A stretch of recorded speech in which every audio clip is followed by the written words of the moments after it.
my goal here tonight is obviously to introduce everybody to the company I work for, Buxton. Talk through a little bit about how retail plays a role in the broader scope of economic development.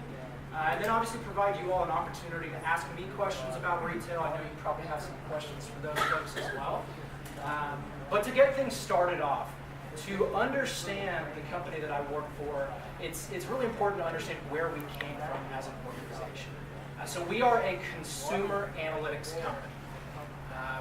We got our start 25 years ago as a company that was founded by retailers for retailers. So our CEO, Tom Buxton, actually used to work for Radio Shack. He was head of site selection for Radio Shack back in the early 90s, back when Radio Shack was still good. So back then, Tom Buxton, our CEO, he was tasked with going out and opening home run locations every single year. And how Tom did that back in the early 90s was by looking at location and demographics. Other retailers, they just went out and they followed Walmart, they followed McDonald's. Those retailers opened in a market, that was going to be a good location. For Radio Shack, it was looking at things like median household income, population density, ingress, egress. To go out and check those boxes and say that's going to be a home run location. Well, every single year, Tom would open a number of excellent locations, but then he would look back and there'd be those 3-4 locations that were underperformers. And they looked exactly the same as those locations that performed very well. So Tom started to think, if I could only just open average locations, if I could just get rid of those underperformers, that was going to be huge for Radio Shack. He started to think, how can I put some science behind the art of site selection?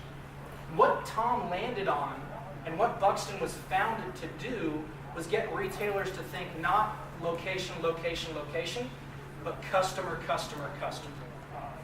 You could have the best piece of real estate in the nation, but if your customers aren't in close proximity, it's not going to be successful.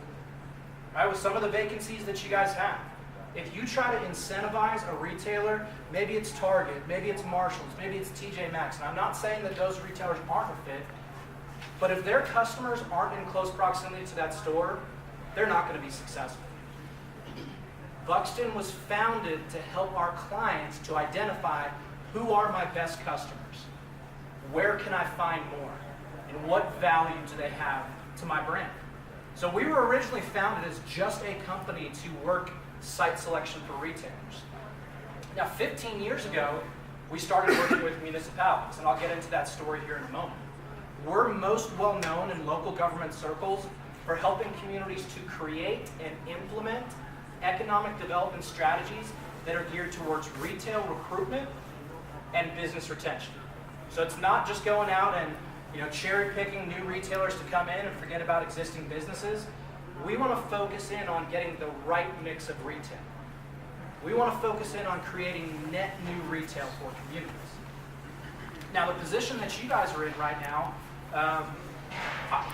I would call it partially a little bit proactive, but reactive. A lot of communities, they have people that show interest and ask for information, and they furnish them that information. That's not the approach that we take at Buxton. The approach that we take is to help communities to be proactive when they think about attracting new businesses. So that's creating a plan that says, out of the world of new businesses, both national, regional, local, entrepreneurial run businesses, who should be in your market that's currently not,